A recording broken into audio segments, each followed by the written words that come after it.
Hello, everybody. Welcome back to another great edition of my Grue Rume show. And for the Grue Rume show today, we got a very great guest, and he is an actor, a director, and a writer. And I am talking about Jared Becker, and I'm really looking forward to talking to him. He's going to be coming out with a film that he's writing and starring in called Never Strangers, and he also wrote a short film that won an award called Sorry for My Loss.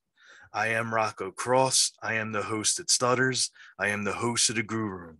And my interview with Jared is coming up very shortly. This is my Grue Rume, and welcome to my nightmare. Okay, welcome to Grue, and thanks so much for taking time out of your night and coming on the show, buddy. Yeah, thank you so much for having me. Happy to be here. Thank you. I appreciate that. So yeah, like I said, I apologize for my half green screen on and half green screen off. And then I got my dog in here too, because it was like no one could watch him at the last minute. So he's running around. So, Oh gosh, I apologize for the green screen and the dog. it's all good. My dog is passed out on the floor. She could care less what I'm doing right now. Okay. So like the first thing I wanted to ask you is probably question you get asked all the time is what drew you to want to act? Oh, absolutely. It's funny you did ask this first. I got this question yesterday in an interview, and I had to actually think about. I didn't want to give some bullshit answer to somebody being like, "Oh, I love the art of it." No, it was really an escapism for me. And I'm trying in this new era of projects coming out. I'm like, oh, let me be truthful and vulnerable about everything. No, it was definitely an escapism for me. As a child, I had to deal with a lot of things. And in order to deal with everything and maneuver it, it was making people laugh or maybe recite phrases from a well-known movie. Like Napoleon Dynamite was a film that I would just do skits of on the school bus in the mornings or in the afternoons coming home, making people laugh. And whenever I had the opportunity to make people laugh, it was just a wonderful thing. I was like, oh, okay, well, I like this attention I'm getting. I'm clearly good at it. But then fast forward, here we are. I do dark drama films. I'm not even doing comedies. And so it's like making people laugh at the beginning of this, entertainment adventure just kind of went away for now. We have a project coming up that it'll come back out, but yeah, okay. To answer your question, escapism. There you go. Okay. And I was reading online. I saw you were in the Air Force. So yeah. What did you do when you were there, when you were on the Air Force? Yeah, I was an imagery mission supervisor. I was Air Force intelligence, and I did that for 6 years, working 12 hours, night shifts. But it was such a great opportunity. I will never professionally do something like that again. So to be able to have that experience and have that ability to pull from that into whatever roles I need to do is just phenomenal. Sweet. Nice. So that was really awesome. And I was looking you up. I was like, wow, he was in, I mean, not only is he an actor, a writer, director, he was also in the military too. So yeah, that's awesome. Thank you so much. Yeah, definitely. And how was your move? Like I know you moved to Los Angeles to follow your dreams of acting. So how was it like when you first got there? Yeah, thank you so much for asking. It was I kind of had an unconventional way of doing things. For me, I still lived in Northern California at the time, okay. And when the pandemic hit, and I was like, well, let me figure out how this works in this industry of, because there were so many in-person auditions. And I called some friends here and they said, no, everything's self-tape. You do it from home. So I literally did one audition and I got booked. and a Nice. TV show. And it's an in development show, and I'm really excited about it. But yeah, so fast forward, I do a short film and I get nominated for Best Actor alongside Kevin I Bacon saw at that. a film Yes. festival, and I lost, which is very fair. I would have voted for Kevin too, but because I lost to Kevin, I got my whole team, and I was like, oh my god, like Kevin Bacon is in my category, like on my level. And like, no, no, no, you're with Kevin. Like you don't lower yourself, heighten yourself up. Like you got to be nominated alongside him. So losing to Kevin started my career. My team at the time was like, you need to move to LA if you're gonna do this. You cannot. There's some people that's like, you can make it work when you're not in one of the major hubs like Atlanta, New York, and LA. Oh, your Oh. green screen's back. There we go. Oh my gosh. I had to put him over here because he's driving me nuts right now. Oh my god, the best dog. But so yeah, they said you have to move to LA if you want to make it work. It's kind of almost impossible to make it anywhere else if you're not here. Sweet. And so I already had a professional job, and I had money saved up, and I sold my home that I owned, and I came down, and I genuinely didn't know anybody besides my team. So I got to network and meet some people who are now very close friends of mine. Awesome. I mean, you see Yeah. me struggling in the back over there. Sorry about that. You're fine. I'm struggling right here. You're fine. Oh man, this is and so, sorry about all this. Just trying to get this. You're all. good.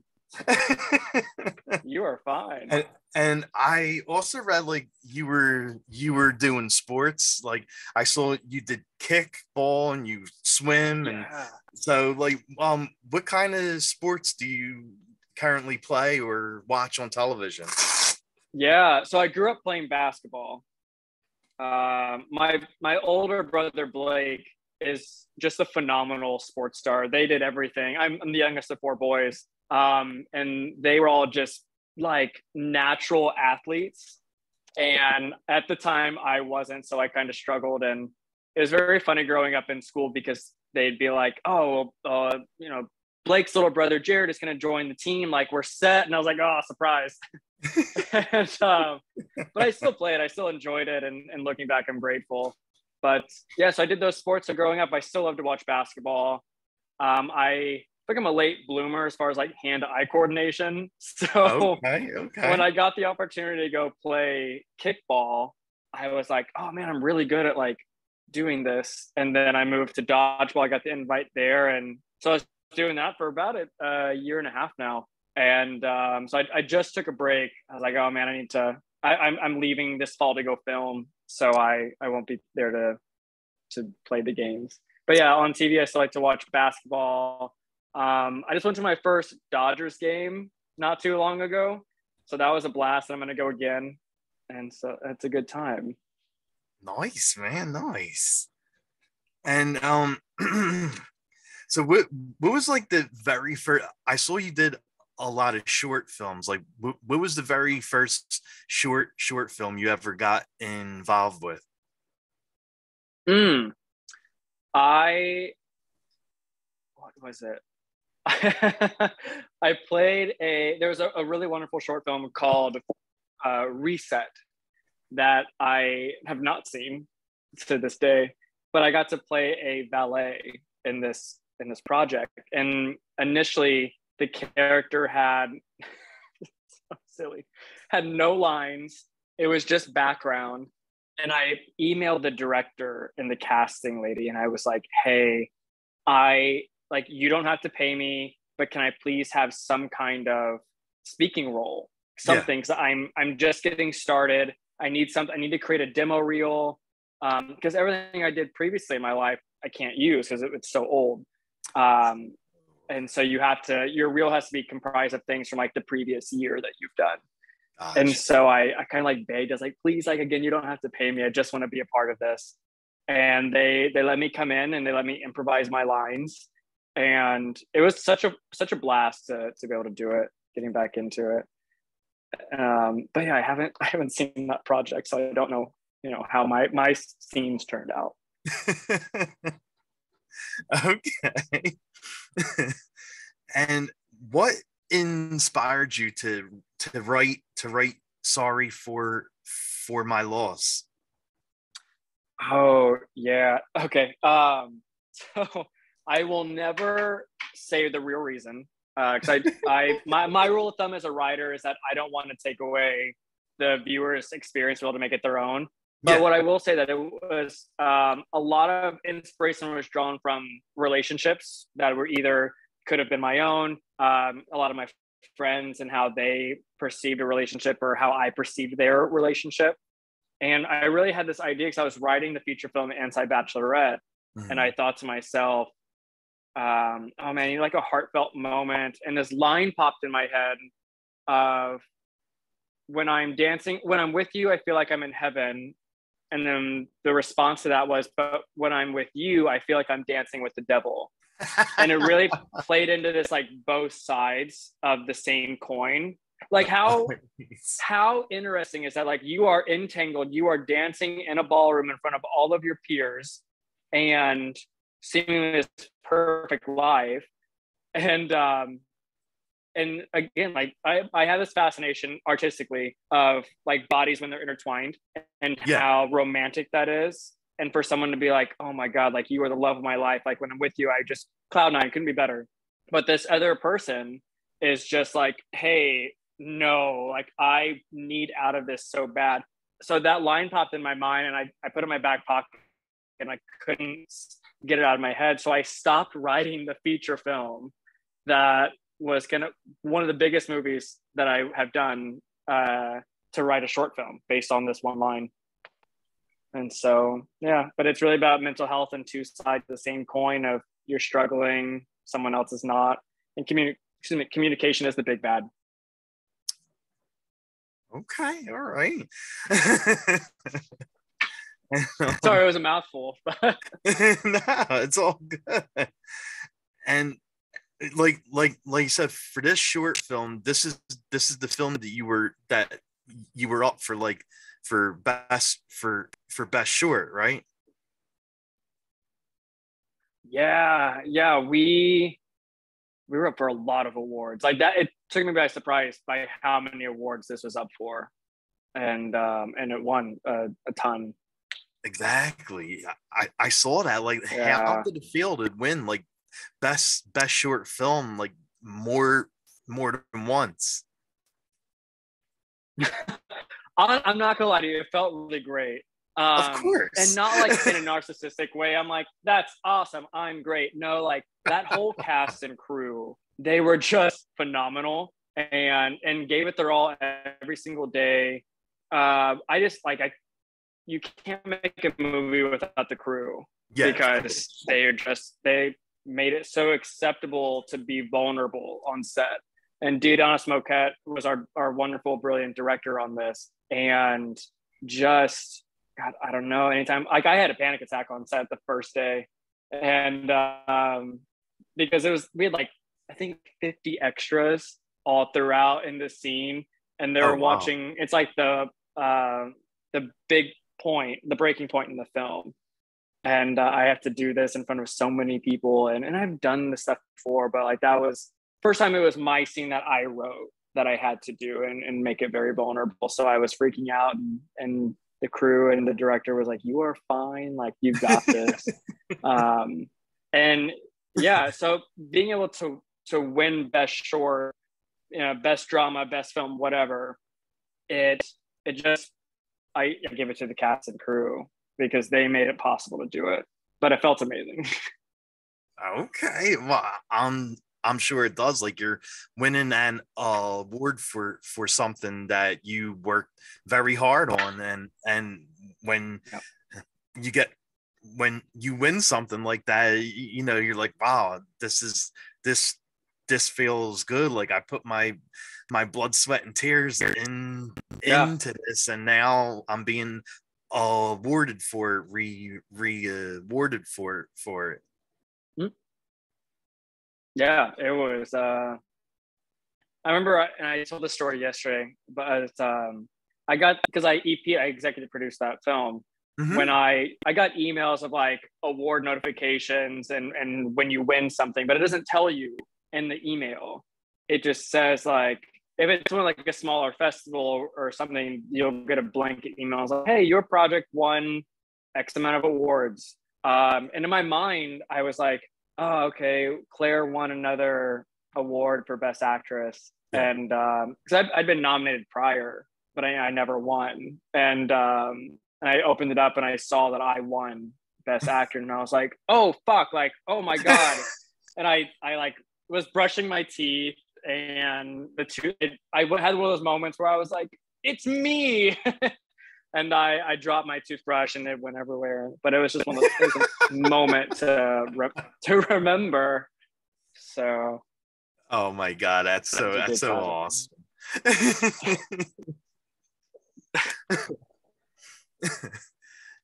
And you're also starring in a World War II film. And yeah, how did you get to be part of that? Yeah, so the director and executive producer put out a post on like a casting site, I think, and I saw it and I reached out, and it was to play a different role initially. Really? They had something different advertised, yeah, and I said, hey, I would love to be a part of this. Let me know when auditions are, and they said, hey, perfect, like we'll get it set up. Something happened because I was supposed to do a different TV show. Gosh. And then COVID happened and there were schedule delays. So I had to back out of this project, the World War II one. And so and at the time I was like, okay, well, if it's meant to be, like things will happen the way they should, maybe I can work with this director again later. But he came back to me, God, I think 6 months later, maybe, I don't know, God, it was a long time. And he said, hey, I would really love for you to be a part of this project. How can we make it work? And I was like, hey, well, thank you for thinking of me. My shows got delayed because of COVID. My schedule's open. But here's the thing. I want to audition for the lead role. Yeah. Which at the time, it was for the character of Audie Murphy. And Audie Murphy, for those who don't know, is the most decorated World War II veteran in United States history. And so, but we changed it. And so I drew inspiration from Audie. That's no longer the character's name. But I did the auditions and yeah, I got that lead role. And I was like, oh shit, it's real. And so I worked with a dialect coach for 6 months, a wonderful acting coach, Gregory Berger-Sobek of Berg Studios. I shared him as a private coach with like Lupita Nyong'o and Riz Ahmed, both like Academy Award winners. And getting to work with him about these scenes and getting ready for this movie was just, gosh, like a fucking dream come true. Oh my God. But yeah, getting to be part of, like, getting into that role and working with Michael Ackerman, our director, just such a great movie. I can't wait for everybody to see it. Awesome. I know I'm really looking forward to seeing it too. Like I was reading all about the film. It sounds awesome. Thank you. And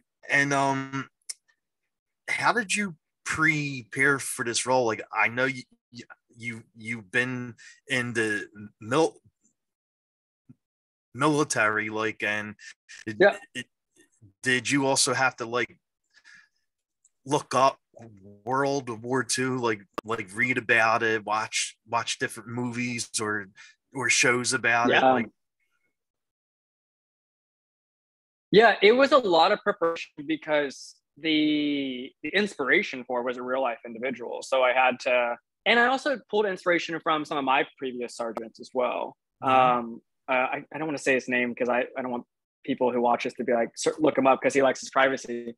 But a wonderful master sergeant that I served with in the Air Force, like he, just a great example of how to be a leader. And so when I'm prepping for Audie Murphy's inspirational character, I had to kind of mesh these two characters of Sarge, who's my character's name in the movie.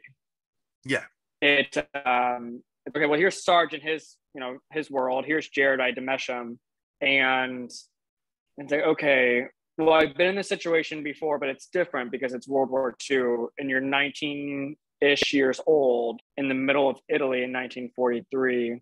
So I watch a lot of World War II movies. I read a lot of books. I talked to some peers as well because I know what it's like to be a young leader, a young sergeant in the military, and having people who are your friends now are your subordinates, and they have to listen to you and you have to guide them through. But at the end of the day, like this character, he's a kid, and he's never, I mean, part of this, he's never done anything like this before. So it was interesting to get into, because when I was a sergeant, again, I was still young, but I knew I had the foundations of what to do. And this character, this kid, is just going off of instinct and trying to do what's best, but you don't always have the best option. Oh, wow. Okay. Yeah. And you write and you wrote and you're starring in a dark drama film that's coming out, and it's called Never Strangers. So can you tell us a little bit about the film? Yeah, Never Strangers was a concept that I sat on for a very long time. Okay. And because I said in the beginning of this interview, like I was doing comedy and now I do dramas. I think the concept of grief is very fascinating to me, because there's just so many different emotions and routes you can go with it. And me being kind of an emotional baby and like a bottomless pit of emotions, I'm like, okay, well, this is where I can express it all. So Never Strangers follows a story of a man whose husband had just died tragically. And now he's on this path of grief and going through the cycles of it. But how do you grieve and get better when you feel like you're all alone? Your support system, such as your family, is not there because they don't agree with your lifestyle and how you chose to live your life. Your friends aren't as involved in your journey because they say it's not the end of the world, but no, it's not the end of your world. Exactly. You didn't lose your person. I did. And now I have to do this while you guys go, on your vacations. But in this movie, the character Alex, who I play, finds this unsuspecting source of friendship that helps guide him. But as you go throughout the movie, things they aren't as they appear. And so we had a meeting about the film yesterday. Yeah, it's it's a lot. Like, it's already dark enough as it is. And I don't know, I just was like, can we go darker? Because I co-wrote the script. I'm talking with our EP and my director, Elizabeth Singh, who is co-writing this with me as well. We're just thinking, like, how can we make this more realistic, make our foundation in kind of the honesty of the darkest parts of someone's world. And this movie, grief is the big bad, but I don't know, it's a journey. So I'm really excited. It definitely sounds fun. Yeah. I if I give it a comparable, I would say like Pieces of a Woman on Netflix, where it's a very like character-driven movie. Emphasis on dialogue. It's not like a Marvel movie. We're not blowing stuff up. Yeah, exactly. And who do you play in the film? Yeah, I play Alex O'Neill, who is an attorney, and his husband James was a doctor, and so it's this like perfect fairy tale life. So yeah, play Alex. Okay, all right. Mm-hmm. And where was the film shot at? So we'll start filming this winter, but it's in New York City, and it's got a great cast to it. Rebecca Kennedy plays Kate. Nice. Rebecca, I mean, she's done everything. She's been in Law and Order SVU, Criminal Minds, Station 19. She's like the queen of horror films, is what I deem her. She's like the star of every horror film. but she's, when I first wrote this film, I did it with her in mind. I've known Rebecca for, oh gosh, almost 2 years. Oh wow! And we've always wanted to work together. And so I wrote the script. I didn't ask her. I just put her in it. And I text her and I was like, hey, I wrote this film. I want you to be a part of it. Like, the character's for you. If you don't want it, I'll go to someone else. And I didn't mean to typecast you, but I made you like this type of character. And she was like, hey, I'm down. I love it. And when you have someone believe in your work as a writer, it's just intrinsically rewarding. Oh. And to have so many people kind of flock to this project and be like, yeah, like, here's cash, make it. Yeah. It's a lot. So I'm really excited. Sweet. And what's more sad than New York at Christmas time and you're all alone? I just, like, that just brings me so much joy because of how sad I'm going to be. Like, it makes it a little bit easier. So. And that's a really good point. I feel like I had something in the back of my mind when I was writing. I was like, let's be depressed on Christmas. Right. There's nothing wrong with that. No, there's nothing wrong with it. It's fine. It's completely fine. And was there any cool behind the scenes stories that happened while you were filming on set? For Sorry for My Loss, there I say what I find to be funny, and I won't repeat it here because it's not appropriate. But my co-star in Sorry for My Loss in the scene, Riley DeCock, was so great. And it was, to me, I was, as a writer, I'm like, oh, you're bringing this character to life so well, but you're doing it perfect every time. Like, why are you breaking? Because I'm in the scene, like, Aaron says the line like, oh, you slept with her brother. And he's like, no, like, her brother slept with me, there's a difference. And I would say different versions of that take to make him break. And I did ask to him first, like, hey, like, are you okay if I change it up a little bit? It might be like a little inappropriate. He's like, yeah, do whatever you want, it's fine. And I just like went very dark with it. Wow. So that was fun. And then there's a scene in Sorry for My Loss where the girls, Claire, Ramon, who are our female stars, they're dancing in a scene with wine. I make a comment and I said, hey, I need you guys to make a comment on Aaron's hair because it's always very, very perfect, always well done. And it never changes. So I need you to like make just like one comment about that because like it changes. This girl. Ooh.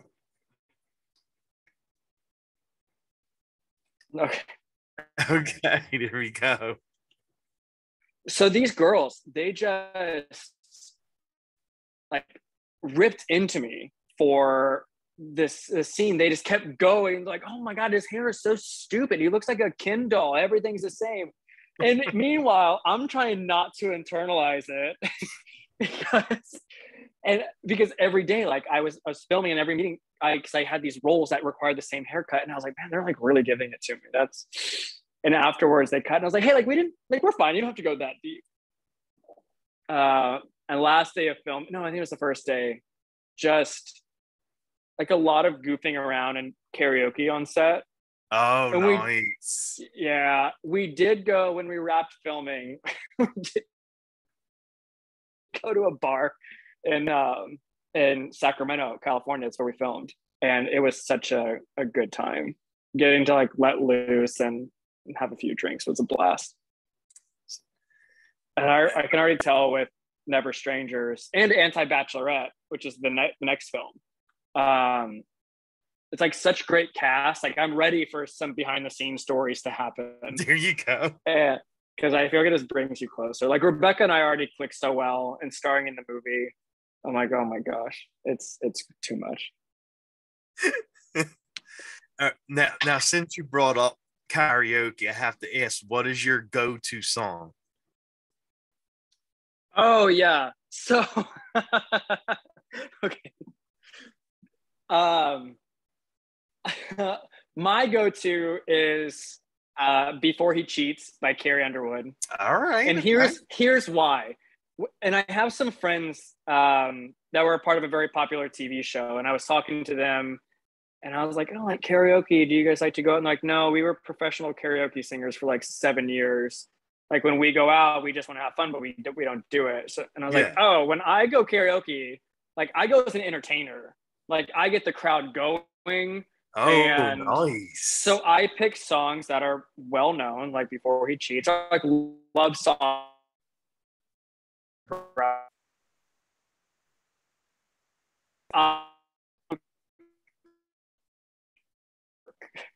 I get going and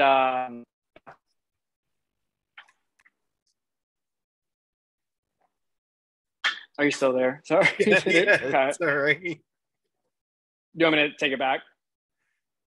Well, I did hear how you like to be like the life of the party, and Yeah, I mean, just like getting the crowd together and like walking up and I guess Carrie Underwood in concert does this song as a sing along, yeah, and so I listen to that. I'm like, that's it. That's what I'm doing. And so when it gets like the last verse or last part of the chorus, I'm like, no, everybody sing. And I'll walk into the crowd, like I get everybody going. And then if you put a mic in front of someone's face after a few drinks, like they'll sing it. And it just saves true. my voice because I know I'm going to do it multiple times. And it's easy for me to get there as a performer because I started in the music industry. But Oh, okay. and so yeah, Nashville, Tennessee. I had some country songs, country pop, but Oh, yeah, it was a good really? time. So Yeah, you also did music, like you had songs. yeah, Had songs out. yeah. You won't find them. You won't find them. I think I had them taken down, but yeah. Well, and for Sorry for My Loss, I wrote and recorded that original song. I co-wrote the song with Steven Wow. Esposito, Okay. who's a wonderful friend of mine. Yeah, that song is a 4-time winner for Best Original Song. That is so awesome. Wow. Yeah. So no, it was a good memories to have. But yeah, karaoke is my favorite thing. Wow, you are the man of many talents. You have to matter until you don't, okay? And I always ask guests when I have them on here, like, uh, what are some horror films you like to watch? Oh my gosh. Okay, I'm a baby. Um I don't I don't like a lot of like gore Mm-hmm. type movies. Yeah, I like the Saw movies. I can't do. I can't do. I saw a clip of like a key is someone's behind someone's eye, and I just said no, thank you. But I really like suspense movies, like the Prey that just came out yes, on Hulu. yes. Phenomenal movie. Like I thought that was wonderful, and That then was because of that, I really went down the good. yeah right. I went down the rabbit hole of Predator movies, and so I was watching Mm-hmm, mm-hmm. those. Um, I loved. Oh gosh, I don't know any movie that has me like in suspense and not the classic like jump scares, like the mental thrillers. I love those. Okay, okay, Yeah. nice, nice. And I saw you're big into video games. So, what are some of your video games you love to play?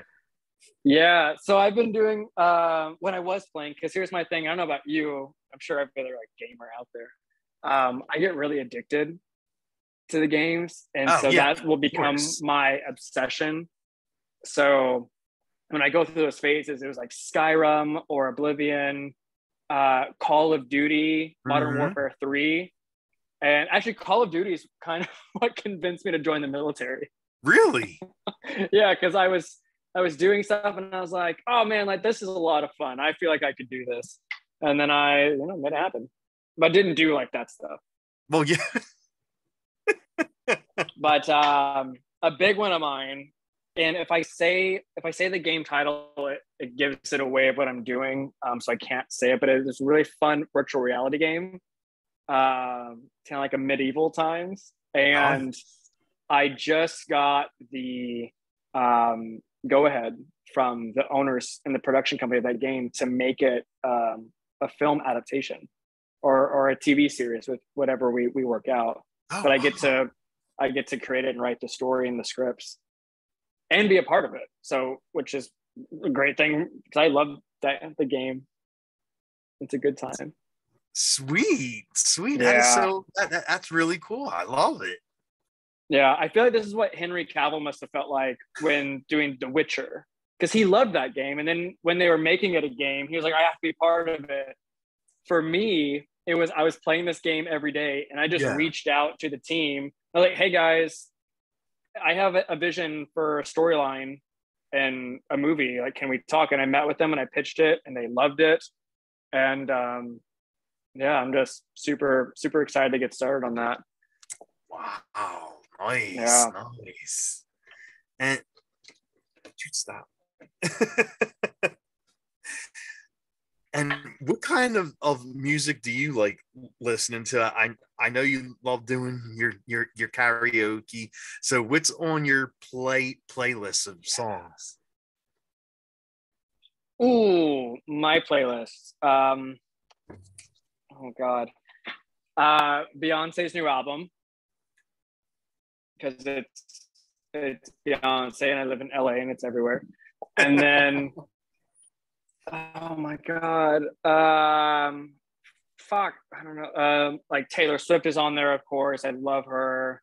Going through any of the pop things that are happening. It's what I like to put on my ears when I'm at the gym. But I don't know, there's Okay. so many things. I just tell the Amazon device to turn something on. All But right. majority it's like it's Beyonce and Taylor Swift.